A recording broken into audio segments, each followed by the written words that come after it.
I'm not. What trends must SMBs and mid-market companies watch for in 2025, and how can partners capitalize on them?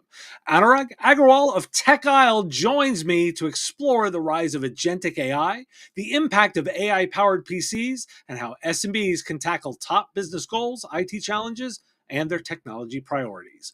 Welcome to the Business of Tech Lounge, the live version of the Business of Tech podcast. It's Wednesday, January 22nd, 2025, and I'm Dave Sobel. I'll be taking questions and comments throughout the show, so make sure to put them in chat.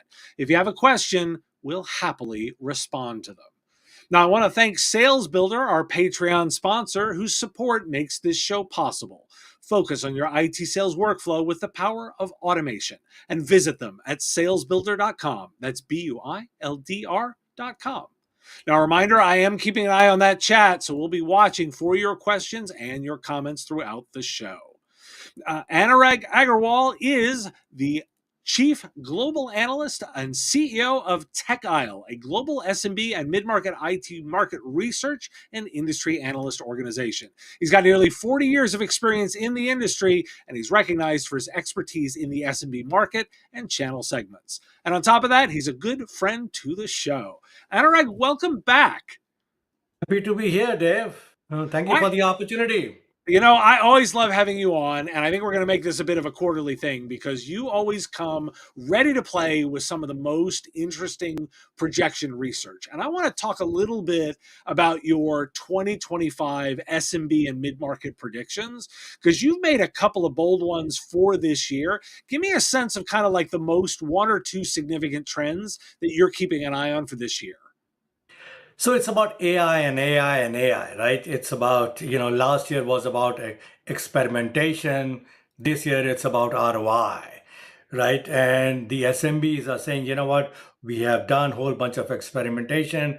We have deployed many, POCs, but we really want to see how this AI can really drive business success because of the fact that many of these SMBs are also clamoring or really fighting for that talent which is out there in the marketplace. So they are turning to technology like AI to say, you know what, how they can automate these processes. So there are three things we are looking at. One is the rise of this vertical AI, such as vertical solutions for whether it's retail or healthcare or financial services or even professional services organization. How can some vendor or partner can come up with and deploy vertical AI solutions? The second is about automation, and automation in a box. What that means is, you know what, there are business processes that SMBs have. They may not be as complex as an enterprise customer, but they still have complex business processes. How they can automate that using agentic AI, because that sounds like a very promising technology, because SMBs adopted RPA. Now they're saying, how they can take it to the next level.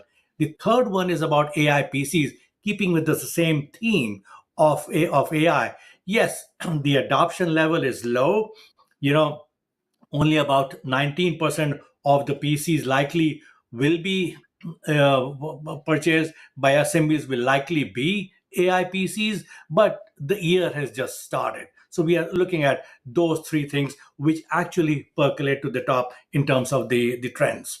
Now I'm going to come back to AI PCs because that's what Okay. I'm interested in. But I'm going to dive in a little bit here on agentic AI because obviously this has been one of those themes that gets a lot of buzz, right? If I'm one of those media consumers that I'm looking at the news all the time, and there's constant discussion about agentic AI. But at some level, this is still a little bit of promise more than it is actual in the field technology, particularly when I'm looking at some of the big providers. If I'm picking on OpenAI or Anthropic and the way they're approaching it, they're still kind of coming up with the way this is going to work. How much of this are you looking and saying is this projection of what's going to happen, and how much is actually happening in the field right now? So honestly, what we are trying to say to the SMB AI wave, right? Even if it's considered to be a high by many, right? Don't lose out on this wave. They were late to adopt RPA solutions. But when the SMBs for the last 5 years have been looking at this business process automation and how they can turn to ERP solutions or CRM solutions or invoicing solutions at the low end or whatever types of SaaS based applications. But in the end, these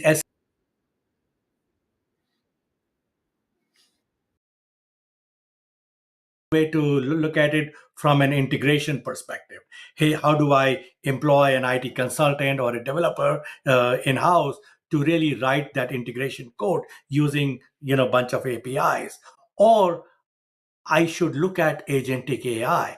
I think that's what we are trying to tell the SMBs in kind of building this out. So in a way, yes, it may be hype, but it is going to be very real. If you talk to, Anthropic, or you talk to OpenAI, or talk to Microsoft, or you have Salesforce, which has come out very strong right out of the gate.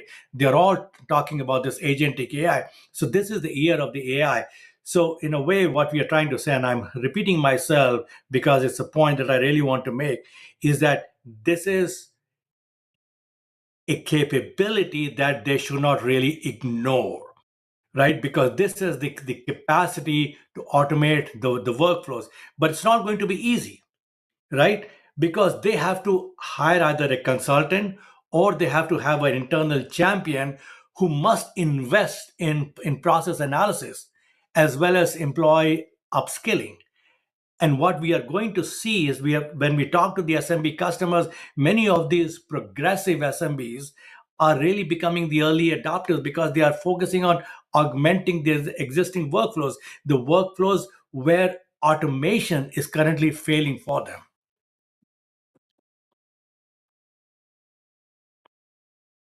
Over thinking about how much of this is early and what they can work on, because I mean, I get it. Like, I want customers to be thinking about that, and ideally I want partners to be spending time investing there to get their customers ready. But we also at the same time want to sell things that are in market, right? That we want to actually take solutions to customers that they can do something with.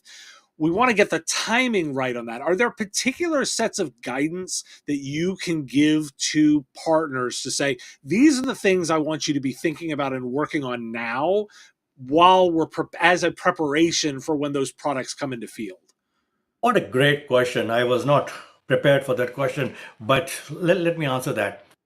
So, in a study that we did, 65% of the SMBs are aware about agentic AI today, which is very important to understand that, right? I mean, the SMBs range from less than 10 employee size firms to about 1,000 employee size firms, right? There is 42% of them are interested in this agentic AI, which is a pretty high number. Think about that for a minute, right? But on the flip side, only 42% of partners are really offering AI solutions to their end customer. They've not even reached at the agentic AI level, right? So Right. there is a huge gap between what the SMBs want and what the partners are offering. Now, out of those 42% of the partners that are offering, AI solutions, only 11% are able to kind of scale, right, in offering AI solutions to their end customers, right? So the answer to your question is what they need to, they first of all, the most important thing they need to do is to look at their own offering from a customer in perspective rather than their product out perspective. They have a tendency to sell their products, their capabilities that they have got in terms of SaaS solutions, in terms of other capabilities, but they have to really invest in building a consulting practice, which means that they need to invest in having a business process person within their organization. Now, this is like really the meat of the conversation, right? So I'm really curious. Do you have any particular insight on why that gap is forming? Because if I think about it, like, it feels like the customer is further ahead than many of their solution providers. That's not often the case, particularly if I think about this, like if I think about cybersecurity, right? Cybersecurity, we're often pushing the customer to do something and they're resisting. Here seems to be a case where the customer's much further ahead. Why? So if you go back more than a decade, right? Maybe a 2008, 2009 time frame, right? Cloud was like that because cloud was as an agility platform. It was touted as adding to the top line growth of an SMB customer. And the SMB says, I want to adopt cloud. But the partners came along, they were slow to really offer cloud to their end customers. And the biggest excuse was our customers are not ready for it. Because it's not about being ready. The problem was they were trying to lead with the price point. They were not showing the value capability of what cloud could do for their SMB customer, right? So the entire history is actually repeating itself here.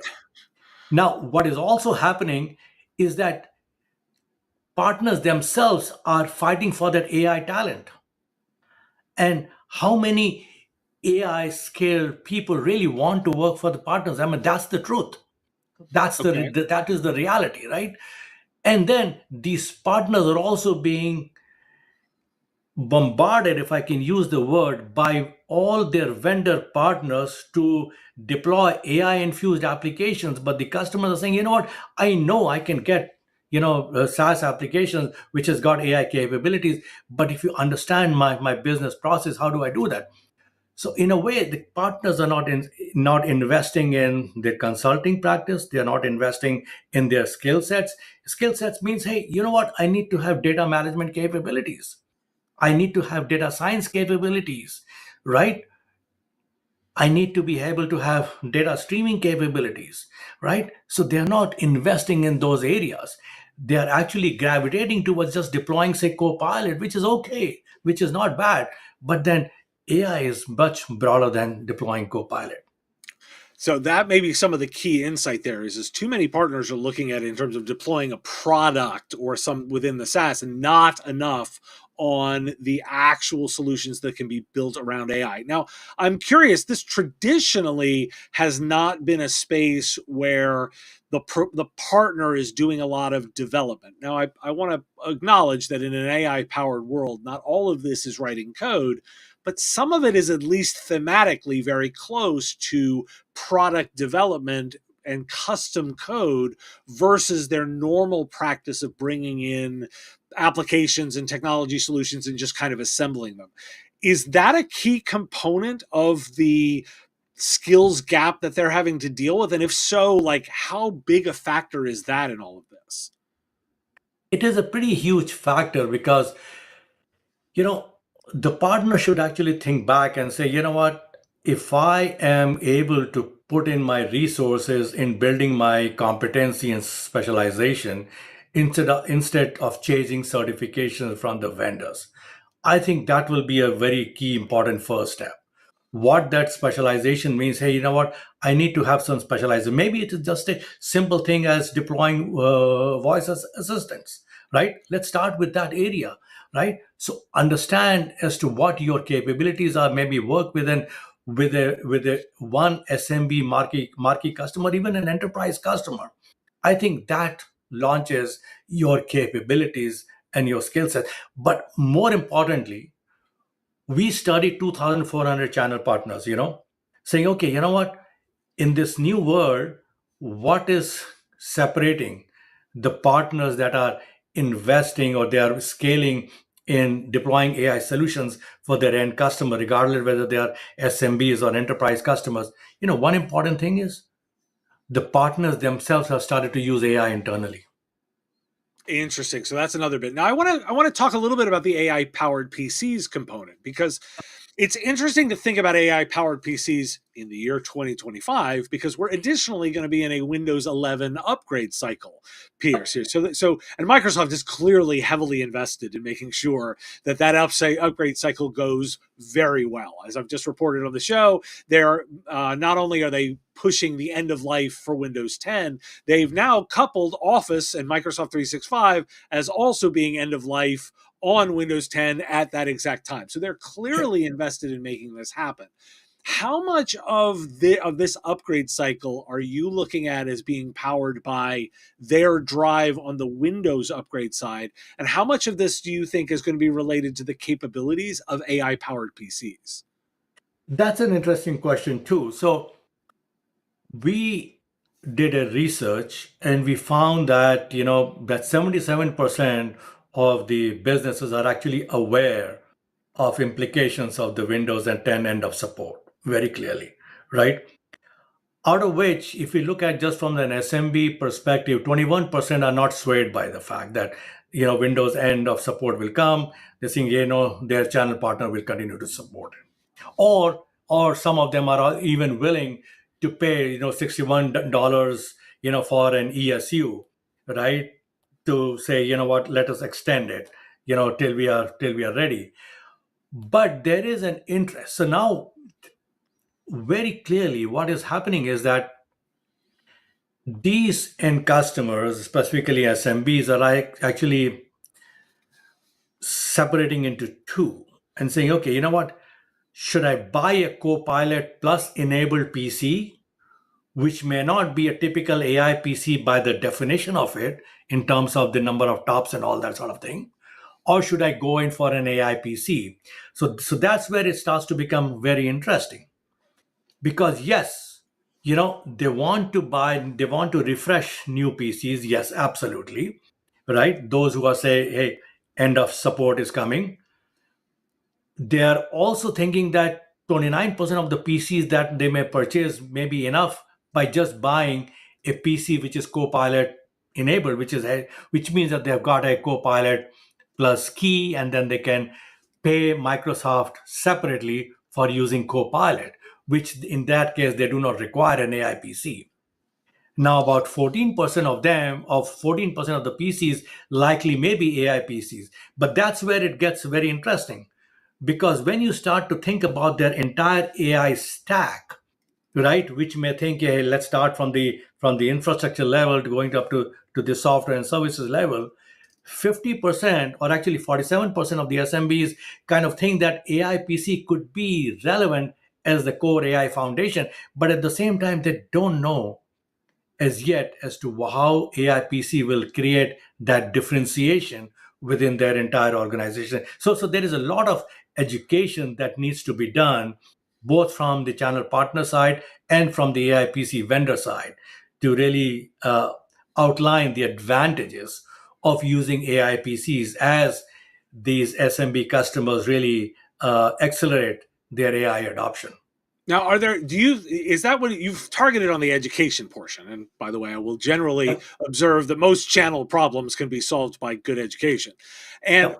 what I want to get a sense though from you as the analyst looking at this, is your sense that it is purely that they've not done a great job of the education, or is the business value still TBD? Because there's a good portion of this where it feels like there's a lot of AI hype without necessarily a lot of measurable ROI on those outcomes. We've seen a lot of pilot projects in the past 12 to 18 months, but not as many of those emerging from pilot into full production. And so I'm trying to get a sense of, like, do we have a core problem here, or is it purely just education? Well, most analysts will talk about the fact that yes, there is a lack of use cases. It is true, right? There's a lack Right. of use cases. I mean, yes, I mean, I've got like three or four different AI PCs at home. Do I use them for AI capabilities? Yet, not yet, right? But the point here is that if you look at the top three PC OEMs, they're coming out with some good offerings, right? For example, you have Dell coming out with this AI, what they call as the Pro AI Studio, Dell AI Studio, which is kind of, hey, it is fine tuned for different models that an SMB customer, for that matter, any customer can use locally on their PC. Then you have, Lenovo. They have something called the AI Now, right? Which is, it's curated, validated models, and it does day-to-day tasks for an employee or a user on a PC itself. Then you have HP. I think they call it the HP AI companion, right? I mean, they came out of the gate first, maybe last year they kind of announced it. So they're all trying to work come up with some AI use cases, make that AI PC a lot more useful. But then if you start to think about it and say, you know what, there are IT departments, there are creators, there are sales marketing folks and all that. They're all experimenting with it and say, you know what, if I am doing some kind of a on-site customer support, for example, or customer service, or doing some sales calls, can I use an AI PC instead of connecting to the cloud to kind of drive certain features and functionalities? For example, a an architecture company which I was speaking to last week, they said, you know what, with the AI PC, they have got this whole Meta Llama model which is running locally on their PCs, and they are able to kind of develop that architecture, the remodeling of the house of an end customer locally without connecting to the cloud. And we are able to kind of do that very, very quickly. So there are some use cases which are actually coming up, but it's opening up tremendous opportunities for the partners themselves. Now, I mean, again, this is where I think this is interesting, but I want to make sure that I'm looking at this from the perspective of the partners that can excel. And one of the things that's interesting to me is I think that this is going to be one of those spaces where we separate haves from have-nots a lot. I think that what we're Yep. seeing is we're starting to see a generation of providers that are pulling ahead, that are actually being good at this, and widening the gap on their effectiveness and thus also their profitability and their Yep. engagement. Are there particular traits that you're looking for in partners that can identify those higher performing partners, particularly as it relates to AI? Oh, there are. I mean, that can be a separate portfolio, Dave. But we have identified 9 different steps based on the research that we have done, right? Which really highlights as to what partners can actually do to really be successful in deploying AI solutions for their end customers. I'll give you a flavor, right? For example, when you start to look at areas around, say, what are the foundational capabilities and knowledge, right? First of all, they need to build the AI data foundations. I talked about data management, data science, data strategy capabilities. Then they need to create a services showcase. What that services showcase is, that they are actually leading from the services side rather than from the product side. Then you talk about the customer engagement and understanding area. It is very, very important. Prioritize deep customer understanding from the start. That means even before you contact the end customer. That means you need to use AI capabilities to understand what your customer has got, right? Then you talk about the focus on value driven customer relationships, and this is where many of the partners are actually changing how they approach, right? For the longest period of time, the partners started using the sales approach unknowingly called the band approach, which is, let us identify what the budget the customer has got, what the authority is, and so on and so forth, right? But now the partners, 41% of the partners are kind of moving towards the champ approach. We're saying, you know what, let us first spend 39% of our time in identifying what the challenges are of the end customer. Then let us identify who is what the authority, which is the A part of it. Authority means the decision makers, and we are finding that typically in AI there are 5.6 individual decision makers in an end customer. So if you are talking to IT only, you are on the wrong side of AI, right? You need to identify 5.6 decision makers, and then we can kind of go on and go on. But the more important thing is that most of the partners have shifted to account based marketing and high touch support, Interesting. right? I want to know how to find point six of a person though, because I think that'll make the difference. But I want to pivot a little bit because I don't want to spend the entire time on AI, because one of the other areas that you have talked about is cybersecurity, right? And what I want to get a little bit of a sense of is, while everyone talks about cybersecurity being hot, I'm starting to feel like this is a little bit of more of the same. Is there something different in 2025 that we should be thinking about from a cybersecurity perspective, or is it more just we have to keep fighting the cybersecurity battle? Give me a little bit of your thinking on cyber. So that's another great question, Dave. That's why I love coming onto your podcast and all. See, the interesting point here is that cybersecurity has the top of the mind IT challenge for the longest period of time, right? But are the people really spending? Are the organizations really spending? Is the spending on cybersecurity going beyond 10% year on year, Right. right? And the question is no, right? It is still stuck, right? Because of the fact that, hey, you know what? Where should I start? What do I do? What is the safe enough? What is the good enough capabilities, right? And now you have this AI coming into the picture. Can I use cybersecurity AI capabilities to fight AI infused, cyber attacks? Those are the kind of questions which are coming up. But what we are seeing is, again, within the SMB context, or you start to see, hey, they want integrated solutions. Hmm. They're actually tired of these point solutions, right? They say, hey, you know what? And Palo Alto Networks has famously talked about this fact, Nikesh Arora, about platformization. We have been seeing that within the SMB customer for the last 2 years, right? But then no single vendor is really focused on the SMB customer. Hmm. I say, hey, you know what? Yes, there are vendors which are focused on it, but say, you know what? Outside of selling point solutions, how can they really build some kind of a cyber strategy for an SMB customer? Give them the good, better, best option. And the channel partners themselves are limited by their own capabilities as to how many vendor partnerships they have got, right? They can only, they have the hammer and nail problem. So, I'm not saying much. I'm saying a lot without saying too much. But the point here is the fact that, hey, things like identity access management, SIM and SOAR, you know, these are also important for the SMB customer. Who is actually addressing the needs of the SMB customer? If you think about the data sets of the last 2 years, they have always been on top of the list of that SMB customer, and we want to adopt it. But do you have the capabilities, the products, the solutions to really deploy that? Because over the last 2 years, you have spent, the vendors and the partners have spent in educating the SMBs about EDR and MDR and XDR. Well, the adoption is still not 100%, right? Right.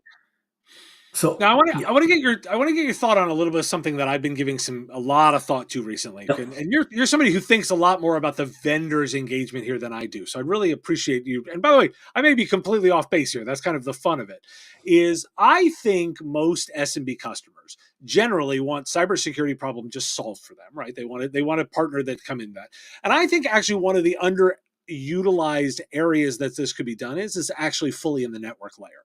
I think that many small businesses would be happy to pay their connectivity provider to give them a safer version of the internet. For example, I always laugh and go, we roll up trucks with this internet line that is just gross. It's not clean. It's just all of the grossness of the internet. You get the whole thing. And I think there's a lot of businesses that would just say, I want one that just doesn't have all of that stuff. I want it to be a little cleaner. There are probably countries I don't need to talk to. There are portions of the internet I don't need to talk to. If those people want to do it on their own time, they can go home and do it there. I think they should get a safer version of the internet. How much are vendors thinking about just fully integrating that into the network? Or am I just totally off base on my thinking here? I think you are on the right track, but it's an industry's endemic problem where you have 4,500 security vendors, right? Who can rise to the top when nobody has more than 5% of share or 10% of share of the security market, right? How do you actually rise to the top, right? And I think the way the industry is moving is, yes, the SMB wants that, right? How do I make it safe for my data, for my users, and all the info, and for my devices, right? How can I use the principles of zero trust within my organization, right? So organizations like Sentinel One have started to think about it. Organizations like Lenovo have started to think about it, right? Hey, can we start to build that in? right from the device to the network to the cloud, right? Can I build that? And then can I have cybersecurity embedded in the entire AI supply chain, AI solution supply chain? So their vendors have started to kind of think about it. But the reality is that most of these vendors focus on the enterprise first, then they come to the SMBs later. That's so So true. We see a lot yeah, of that. So a last sort of thought here is give a little bit. We both are. We love the SMB and the mid market space. yeah. Let's do something a little bit basic to help partners think about it. When you look at these vendors and you look at the various solutions. What's kind of the key indicator for you that a vendor's strategy understands the SMB and mid market space?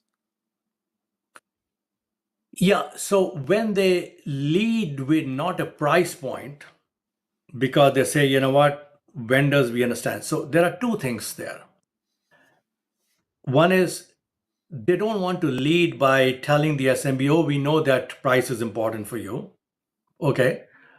Or they don't want to lead with the fact that, you know what, IT staffing, we know you have got less IT staffing.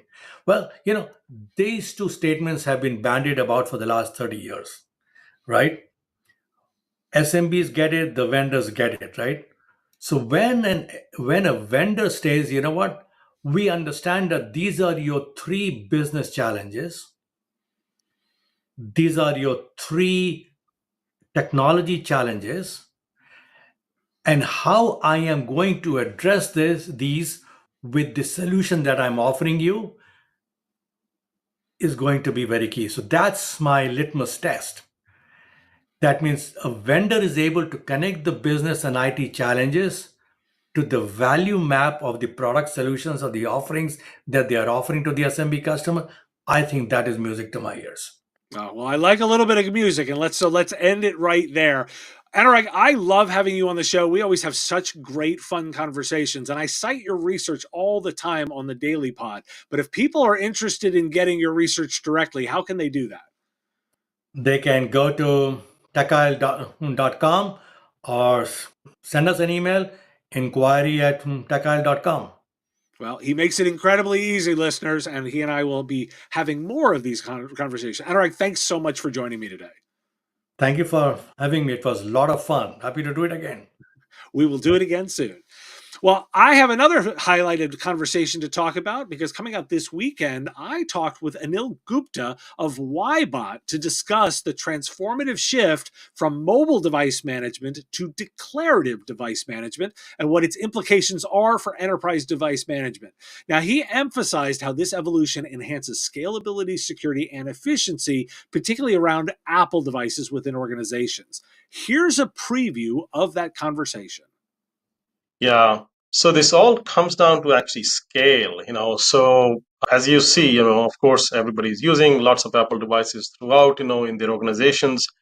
And as the number of devices grow, the dependency on a single server to be able to manage all of that just kind of grows out of bounds. And this paradigm actually applies to almost any IoT space, if you will, wherein if you look at the way kind of industry moved, way back, there used to be, the central kind of servers and dumb terminals. If you go way back, 20, 30, 40 years ago, and then the paradigm of individual compute devices, laptops, MacBooks, etc., emerged, right?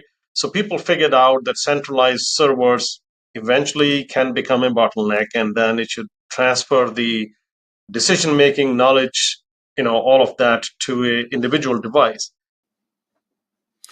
Now, my Patreon supporters already have this if you want to listen now. It'll drop on the weekend on the YouTube and the podcast feed. If you're interested, I really encourage you to join in and listen. Visit it at patreon.com/MSP Radio. Now, I want to thank Sales Builder, who's our Patreon sponsor, whose support makes this show possible. Focus on your IT sales workflow with the power of automation and visit them at salesbuilder.com. That's BUILDR.com. And vendors, you too can get your name mentioned on the live show. It's a simple monthly subscription. Visit patreon.com/MSP Radio for more. And listeners, here's how you can support the show. Like, share, and follow on your favorite platforms. It really makes a big difference, particularly if you're following or subscribing. And if you want to support directly on Patreon, you can use our Give What You Want model. You set what you think the content is worth, and you get access to my video interviews early. If you have a question and are listening to the recording, send it in at question@mspradio.com. Thanks for joining me for the Business Tech Lounge, and I will see you next time.